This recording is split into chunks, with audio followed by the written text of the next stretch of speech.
नमस्कार दोस्तों। आज हम इस वीडियो में कबीरदास जी के बारे में विस्तार से चर्चा करेंगे। वैसे तो देखिए, कबीरदास जी जो हैं उनको अपन बचपन से पढ़ते आ रहे हैं। कबीरदास जी के एक दो चार दोहे हैं, वो यानी थर्ड क्लास से शुरू हो जाते हैं और ग्रेजुएशन तक चलते हैं। इतनी बारीकी से एक एक चीज़ का अध्ययन करेंगे जिससे कि ये वीडियो पढ़ के आपको मन है वो बड़ा हर्षित होगा, बड़ा मज़ा आने वाला आपको। पूरे वीडियो में लगातार बने रहिएगा, बहुत इंटरेस्ट आने वाला है। ठीक है, तो चलते हैं अब। ये देखो, कबीरदास जी।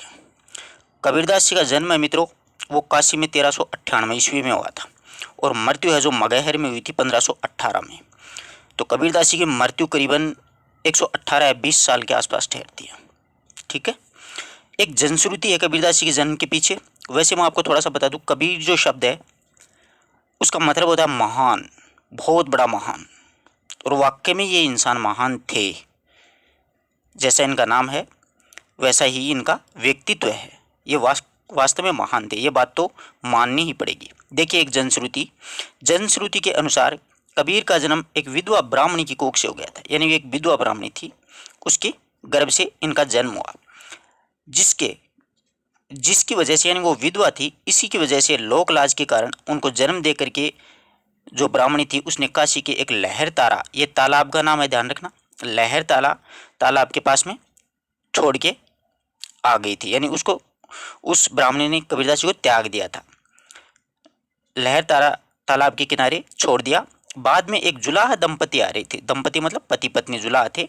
नीरू व्यक्ति था और नीमा स्त्री थी। नीरू और नीमा के द्वारा कबीरदास जी का वो पालन पोषण किया गया। तो कबीरदास जी के माता पिता के बारे में कोई भी साक्ष्य उपलब्ध नहीं है, नीरू और नीमा का नाम ही मिलता है। कबीरदास जी की मृत्यु के समय और स्थान के संबंध में एक पद है, वो प्रमाणित करता है। एक ऐसा पद है, पद मिला है जिससे कि कबीरदास जी की के मृत्यु के स्थान का पता चलता है। संवत 1575, यानी 1575 विक्रमी संवत है ये। कियो मगहर को गोन है, किया है मगहर में गोना। माघ सुदी एकादशी रेलो पौन में पौन, यानी माघ सुदी एकादशी को पौन है वो पौन में मिल गया, यानी मेरा शरीर है वो ईश्वर में विलीन हो गया, यानी कबीरदास जी वो स्वर्गवास सिधार गए। आशा करता हूँ कि यहाँ तक की बात आपको अच्छे से समझ में आई होगी। कबीरदास जी का जन्म किससे हुआ? विधवा ब्राह्मण की के गर्भ से हुआ। उसने लहर तारा तालाब के पास में छोड़ दिया। नीरू और नीमा ने उस कबीरदास जी का पालन पोषण किया और मगहर में इनकी मृत्यु हुई थी 1518 में। अब देखिए, कबीरदास जी की पत्नी है, उसका नाम लोई था। कबीरदास जी गृहस्थ संत थे, ये ध्यान में रखिएगा। पत्नी का नाम लोई था, पुत्र का नाम कमाल और पुत्री का नाम कमली। और इनकी जो पत्नी है लोई, वो एक राजस्थान में संत हुए थे, संत चरणदास जी। सहजोबाई और दयाबाई का आप लोगों ने नाम सुना होगा, वो चरणदास जी की शिष्या थी। तो ये लोई है, उसका नाम भी चरणदास जी की शिष्या में गिना जाता है। ये जो कथन है, ये जो मैं आपको बता रहा हूँ, ये अंधे के अनछुए कथन है। यानी बहुत ही कम पुस्तकों में ऐसी बातें देखने को मिलती हैं कि कबीरदास जी की जो पत्नी है लोई, वो चरणदास जी की भी शिष्या थी। बहुत कम पुस्तकों में मिलेगा आपको। और ये जो कमाली इनकी बेटी है, वो भी एक बहुत विदुषी बताती है। ठीक है, यहाँ तक का कंसेप्ट क्लियर। गुरु का नाम रामानंद जी था। अब गुरु कैसे हुए रामानंद जी, उनकी भी एक छोटी सी कहानी है। एक बार क्या हुआ, रामानंद जी पंचगंगा घाट पर, ये काशी में ही है, पंचगंगा घाट पर स्नान करने के लिए आए। तब रामानंद जी का पैर वो कबीरदास जी के ऊपर पड़ गया। यानी रामानंद जी ने थोड़ा सा ध्यान नहीं दिया और कबीरदास जी के ऊपर उनका पैर लगाया, पड़ गया। तब रामानंद जी के मुंह से राम राम कहे, ऐसे राम राम शब्द निकला, क्योंकि वो भी राम के भक्ति थे। तब कबीरदास जी ने इन्हीं शब्दों को गुरु मंत्र मान लिया। कबीरदास जी ने राम राम शब्द को ही अपना गुरु मंत्र मान लिया और राम की उपासना करने लगे और रामानंद जी को अपना गुरु है वो मान लिया। और एक बात ध्यान में और रखिएगा कि रामानंद जी के जो शिष्य हैं वो सगुण और निर्गुण दोनों ही हैं। निर्गुण काव्यधारा के प्रतिनिधित्व करने वाले जो कवि हैं, जो संत हैं, वो कबीरदास जी ही हैं। और सगुण भक्ति के अंतर्गत राम भक्ति में तुलसीदास जी का नाम सबसे ऊपर आता है और निर्गुण भक्ति में कबीरदास जी का। आशा करता हूँ यहाँ तक की बात आपके अच्छे से कंसेप्ट क्लियर हुई है। ठीक है, आगे देखो।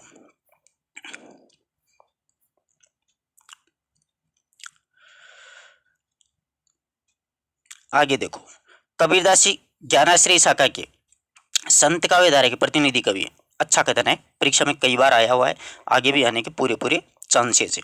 यानी कबीरदास जी वो संत काव्यधारा के प्रतिनिधि कवि हैं। पूछा जाता है कई बार संत काव्य धारा के प्रतिनिधि कवि कौन है, तो कबीरदास जी हैं। दूसरी बात, इसमें संत काव्य नाम किसने दिया निर्गुण भक्ति को, ये डॉक्टर रामकुमार वर्मा के द्वारा दिया गया है, संत काव्य और सूफी काव्य। अच्छे से याद करना, यह भी अच्छा कथन है। शुक्ल के अनुसार देखिए, कबीर की भाषा शद्दूकड़ी अर्थात राजस्थानी पंजाबी मिली हुई खड़ी बोली, और कबीर के शब्द चयन और उनके सुष्ट प्रयोग के कारण हजारी प्रसाद द्विवेदी हैं, उन्होंने कबीर को वाणी का डिक्टेटर यानी तानाशाह कह करके पुकारा। यानी कबीरदास जी है ना, वो कोई ज़्यादा शास्त्रीय ज्ञान नहीं रखते थे, वो जैसे ही शब्द आते थे तो उसको ही वहाँ पर सटीक बैठा दिया करते थे। बन पड़े तो सीधे सीधे, नहीं तो दरेरा देकर। एक पद ऐसा भी कबीरदास जी का मिलता है कि सही से कोई पद बनता है तो ठीक बात है, नहीं तो हम बीच में घुसेड़ देंगे कुछ ना कुछ, सीधी सी बात है। तो कबीरदास जी तो तानाशाही थे, अपनी मर्जी चलाते थे। ठीक है। डॉक्टर नगेंद्र ने कबीर की रचनाएं 63 से लेकर के 43 तक का उल्लेख किया है। उनमें मुख्य मुख्य जो रचनाएं हैं उनके नाम बताता हूँ। एगाध मंगल, अनुराग सार, बानी, साखी, रेखता, मोहम्मद बोध, अच्छे से याद रखिएगा, कई बार परीक्षा में पूछी जाती है, विवेक सागर और ज्ञान सागर, ये इनके मुख्य मुख्य रचनाएं हैं।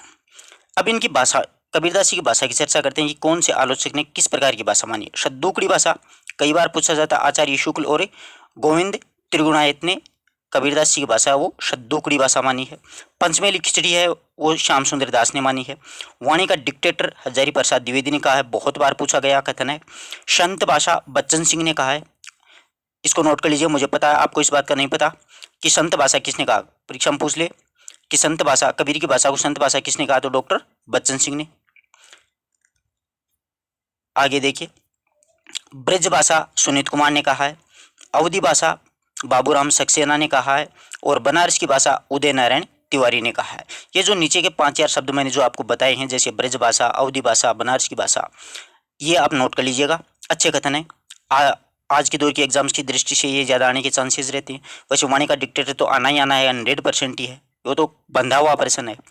अब देखिए, कबीरदास जी को अक्षर ज्ञान नहीं था, यानी कबीरदास जी को कभी पढ़े लिखे नहीं थे, अक्षर ज्ञान बिल्कुल नहीं था। उनके लिए काला अक्षर भैंस के बराबर था। कबीरदास जी के लिए काला अक्षर है वो भैंस के बराबर था। इस संबंध में भी एक दोहा मिलता है, एक पद पढ़ते हैं, देखो।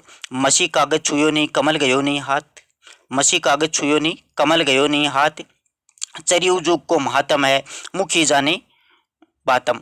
यानी मैंने कभी भी कागज को और दवात को हाथ भी नहीं लगाया, छुआ भी नहीं है। कमल गयो नहीं हाथ, कमल के भी हाथ नहीं लगाया। चरियु जुग यानी चारों युगों का महत्व है, महात्म यानी महत्व है। मुख ही जनाई बात, तो वो मैंने मुख से ही सुन करके सब कुछ जाना है, यानी मैंने साक्षात सब कुछ देख करके ही सारा ज्ञान प्राप्त किया है, किसी कोई किताब नहीं पढ़ी है। आगे देखिए, रचनाओं का संकलन, कबीरदास जी के द्वारा रचित मुख्य पदों और रचनाओं का संकलन है उनके शिष्य धर्मदास के द्वारा 1464। धर्मदास और 1464, ये जो डेटा वो अच्छे से याद रखना।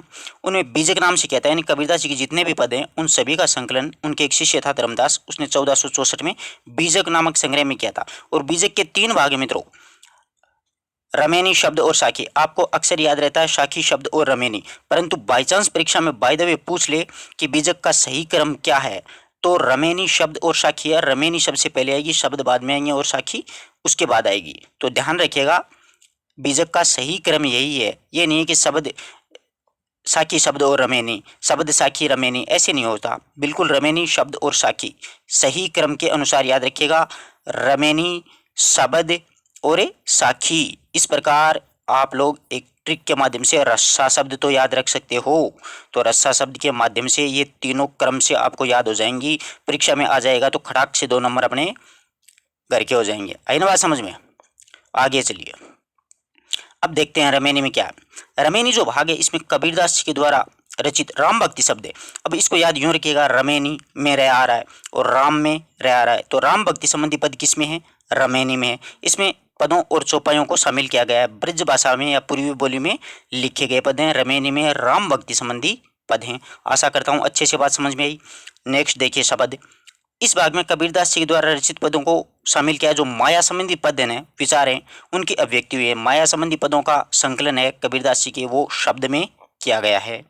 माया संबंधी, माया महा ठगिनी जानी, इस प्रकार साखी देखिए, साक्षी सांप्रदायिक शिक्षा संबंधी सिद्धांतों का उपदेश साखी में दिया है। सांप्रदायिक शिक्षा यानी हिंदू मुसलमान की लड़ाई वगैरह वगैरह जो भी होता है उस सभी में, यानी धार्मिक संबंधी शिक्षा, सांप्रदायिक संबंधी शिक्षा है, वो सारे सिद्धांतों और उपदेश हैं वो साखी में है। इनकी भाषा सद्दुकड़ी है। 59 अंग में किया गया, यानी टोटल कितने अंग हैं? 59 अंग है। प्रथम अंग है गुरुदेव के अंग और अंतिम अंग है आबहीड़ के अंग। ये भी याद रखिएगा, पूछा जा सकता है साखी का प्रथम अंग किसको समर्पित है, तो गुरु को, अंतिम आबहीड़ के अंग है। तीसरी और महत्वपूर्ण बात है, आपको शायद कभी नहीं देखने को मिलेगा, बहुत ही कम पुस्तकों में मिलेगा, बीजक की टीका किसने लिखी? बीजक की टीका वो हनुमान दास के द्वारा लिखी गई है। बहुत ही नाइस पर्सन है, बहुत ही शानदार कथन है, आने योग्य कथन है, क्योंकि इस प्रकार के दबे छुए जो प्रश्न हैं वही आजकल निकालते हैं एग्जाम्स में, और वो अपने कभी देखे भी नहीं होंगे, तो अच्छे से याद रखिएगा, या फिर आप अपने नोटबुक में लिख लीजिएगा। बीजक की टीका हनुमान दास के द्वारा लिखी गई थी। अच्छी तरीके से याद कर लीजिए, रट लीजिए इस पद को, ठीक है। तो आगे बात समझ में, रमेनी में राम भक्ति संबंधी पद हैं, शब्द में माया संबंधी पद हैं, और साखी में सांप्रदायिक शिक्षा और सिद्धांतों उपदेशों के अंग जो कि 59 अंगों में संकलित किए गए हैं। आशा करता हूं कि आपको यहां तक की बात अच्छे से समझ में आई होगी। और बीजक की टीका वो हनुमान दास के द्वारा लिखी गई है, बार बार बता रहा हूं। आगे चलते हैं, देखो कबीरदास जी जो राम है वो दशरथ के पुत्र अयोध्यावासी राम नहीं है, ये भी ध्यान में रखना, अपितु उन्होंने तो परम ब्रह्म परमेश्वर निर्गुण ब्रह्म को राम मान करके, राम कह करके पुकारा, यानी कण कण में ईश्वर व्याप्त है कबीरदास जी के, न कि दशरथ के बेटे राम है, अयोध्यावासी राम नहीं है, ठीक है। नेक्स्ट देखिए, आचार्य शुक्ल ने कहा है कबीर तथा अन्य निर्गुणपंथी संतों के द्वारा अंतः साधना में रागात्मक भक्ति और ज्ञान का योग तो हुआ, पर कर्म की दशा वही रही जो नाथपंथियों की थी। बहुत अच्छा कोटेशन है, बहुत अच्छा कथन है। आचार्य शुक्ल ने कहा है कि कबीर तथा अन्य निर्गुण पंथियों या संतों के द्वारा अंतः साधना में रागात्मक भक्ति और ज्ञान का योग तो हुआ, पर कर्म की दशा वही रही है, यानी कर्म की दोनों की दशा वही रही है जो नाथपंथियों के यहाँ पर थी। आई बात समझ में। हजारी प्रसाद द्विवेदी ने कहा है ऐसे थे कबीर सिर से पैर तक मस्त मौला, आदत से उखड़, स्वभाव से फक्कड़, दिल से तर, दिमाग से दुरुस्त, भक्तों के लिए निरीह है और भेषधारियों के लिए प्रचंड। ये कथन भी काफी महत्वपूर्ण है हजारी प्रसाद द्विवेदी का कबीरदास जी के लिए। आशा करता हूँ दोनों कथन अच्छे से आपके कंसेप्ट क्लियर हो गए होंगे, ठीक है। अगर कोई बात नहीं समझ में आए तो आप पूछ लीजिएगा। नेक्स्ट देखिएगा, हजारी प्रसाद द्विवेदी ने कबीर के काव्य को फोकट का माल कह करके पुकारा है, बहुत अच्छा कथन है, ठीक है। हजारी प्रसाद द्विवेदी ने कबीर के काव्य को फोकट का माल कहा है। कबीरदास जी सिकंदर लोदी के समकालीन थे। पूछा जा सकता है कबीरदास जी कब थे, तो सिकंदर लोदी के समकालीन थे। ऐसा माना जाता है कि सिकंदर लोदी ने कबीरदास जी को अनेक प्रकार की यातनाएं दी थी, ठीक है। नीचे वाला कथन काफी महत्वपूर्ण है। शुक्ल जी ने कहा है कि प्रतिभा बड़ी प्रखर थी। कई बार पूछा जाता है कि कबीरदास जी के बारे में ये किसने कहा कि प्रतिभा बड़ी प्रखर थी, तो आचार्य शुक्ल ने कहा है। हजारी प्रसाद द्विवेदी ने कबीर को भगवान विष्णु के नरसिंह अवतार के मूर्तिमान के समान माना है। हजारी प्रसाद द्विवेदी ने कबीर को भगवान विष्णु के नरसिंह अवतार की प्रतिमूर्ति माने, भगवान विष्णु के नरसिंह जो अवतार था उसी की एक मूर्ति है कबीरदास जी। कबीर का काव्य संकलन, अब देखिए कबीरदास जी रचनाओं का संकलन श्याम सुंदर दास है, उन्होंने कबीर ग्रंथावली के नाम से किया है। अयोध्या सिंह उपाध्याय हरिओद हैं, उन्होंने कबीर वचनावली के नाम से किया है। तो इन दोनों ही पदों को अच्छे से याद रख लेना। श्याम सुंदर दास जी ने कबीर ग्रंथावली और अयोध्या सिंह उपाध्याय हरिओद ने कबीर वचनावली के नाम से कबीरदास जी की रचनाओं का है वो संकलन किया है। अब कुछ पंक्तियां देखो, कई बार पूछी जाती हैं, ये पंक्ति काफी कंफ्यूज पंक्ति है मित्रों। अब पंक्ति देखो, भक्ति द्रविड़ उपजी लाए रामानंद, प्रकट किया कबीर ने सातों दीप नौखंड। कई पुस्तकों में आपको सत्येंद्र भी मिलता है, कईयों में कबीर भी मिलता है। अगर परीक्षा में दोनों ऑप्शन एक साथ आ जाएं तो अपने तो कबीर ही कर देना। अधिकांश तो क्या है कि कबीरदास जी की रचनाएं हैं, उन्हीं में ही ये मिलता है कि ये जो पंक्तियां वो कबीरदास जी की है, परंतु कई पुस्तकें सत्येंद्र की, डॉक्टर सत्येंद्र के बारे में भी कहती हैं कि ये उनकी हैं। अब इस पे अभी तक विवाद, ये कंसेप्ट क्लियर नहीं है। अगला देखिए, ढाई अक्षर प्रेम के पढ़े सो पंडित होय, कई बार पूछी जाती है पंक्ति। नैया बीच नदिया डूबी जाए, माया महा ठगिनी हम जानी, काहिरी नीलिनी तू कुमलानी। ये पंक्तियां अक्सर कई बार पूछी जाती हैं परीक्षाओं में कि ये पंक्ति किसकी है, ढाई आकर प्रेम का पढ़े सो पंडित होय, है कि नहीं। अब नीचे है उसमें थोड़ी गहराई है कबीरदास जी के बारे में, विरह की व्याकुलता, यानी कबीरदास जी ने अपने समाज को क्या शिक्षा दी है। कबीरदास जी संत बाद में थे, पहले समाज सुधारक थे। ये बात भी, भक्त या कवि बाद में थे और समाज सुधारक पहले थे। तो देखिए कबीरदास जी ने बहुत अच्छी अच्छी शिक्षाएं दी हैं और वो आज भी इन्होंने जो दोहे कहे थे वो लागू हो रहे हैं। देखिए विरह की व्याकुलता में क्या लिखा है उन्होंने। आंखड़ियां जाई पड़ी पंथ निहारी निहारी, जिबड़ियां छाला पड़ी नाम पुकारी पुकारी। विरह में व्याकुल है भगवान श्री राम के लिए उन्होंने लिखा है कि मेरी आंखें उनमें झाई पड़ गई है, पंथ निहारी निहारी, रास्ते को देखते देखते। जिबड़ियां छाला पड़ी और मेरे जीभ में छाले पड़ गए हैं, हे राम तेरा नाम पुकार पुकार करके, पुकारी पुकारी। क्या बात कही है कबीरदास जी ने, है कि नहीं, शानदार बात कही है। मूर्ति पूजा का खुल करके विरोध करने वाले संत कौन थे, कबीरदास जी थे। देखो कैसे, पाहन पूजे हरि मिले तो मैं पूजूं पहाड़, तांते ये चाकी बली पीस का ये संसार। कितनी बढ़िया बात कही है कबीरदास जी ने कि भाई मूर्ति पूजा जो कर रहे हैं उनके लिए कि पत्थर पूजने से अगर हरि मिलता है तो मैं पहाड़ के आगे बैठ जाऊंगा, उसको ही पूजा करने लग जाऊंगा। इससे अच्छा तो है कि तुम्हारी चाकी बली है जिससे पीस खाए संसार, इससे अच्छा अपनी चक्की को पूजिए जिससे कि पीस करके आप चून खाते हो, आटा खाते हो। बहुत बढ़िया बात कही है कबीरदास जी ने, सोचने योग्य बात है। धार्मिक आडंबरों का खुल करके विरोध किया कबीरदास जी ने। कंकर पत्थर जोड़ी के मस्जिद ले चढ़ाए, तांचड़ मुल्ला बांग दे क्या बहरा हुआ खुदाए। बिल्कुल ठीक बात तो कही है कि मस्जिद में बो करने से, अल्लाह अल्लाह करने से ज़्यादा थोड़ी आता है ईश्वर, कभी नहीं आ सकता है कि नहीं है। तो धार्मिक आडंबरों पर खुल के विरोध किया है कबीरदास जी ने, इसीलिए तो जीवन में हमेशा परेशानी देखी है। आगे देखो, बहुत शानदार वीडियो मित्रों, बने रहो बस, बहुत सा नॉलेज मिलने वाला है। अहिंसा का संदेश दिया है, दिन में रोजा रखता है रात को हनत है गाय। कि भाई दिन में तो पूरे दिन पानी तक नहीं पीते हो और रात को गाय का मीट मांस खाते हो, ये कौन से ईश्वर की भक्ति आ गई। अहिंसा का संदेश दिया है कि भाई पशु को की बलि नहीं देनी चाहिए, अपन को हिंसा नहीं करनी चाहिए। पुस्तकीय ज्ञान का प्रयास किया है कि पोथी पढ़ पढ़ जग मुआ पंडित बयाने कोई, एक अक्षर प्रेम का पढ़े सो पंडित होए। कि भाई पोथी पढ़ पढ़ के पूरा संसार चला गया है परंतु पंडित एक भी नहीं हुआ उनमें से। इससे अच्छा तो एक प्रेम का अक्षर पढ़ लेते तो पंडित हो जाते। आगे नारी की निंदा खुल करके की है, नारी की जाही परत है अंधा हो तो भुजंग, नाई की जारी परत अंधा हो तो भुजंग, कबीर तिनका कौन है कौन गति नित नारी के संग्राम। नारी की खुल करके निंदा की, सदाचार की शिक्षा दी है कबीरदास जी ने कि बड़ा हुआ तो क्या हुआ जैसे पेड़ खजूर, पंछी को छाया नहीं फल लागे अति दूर। कि भाई बड़ा होने से कुछ नहीं है, जिस प्रकार से खजूर का पेड़ होता है उसको पंछी को कोई छाया नहीं मिलती है राहगीर को, और फल भी लगता है तो इतनी दूर लगता है कि किसी को प्राप्ति नहीं होता है।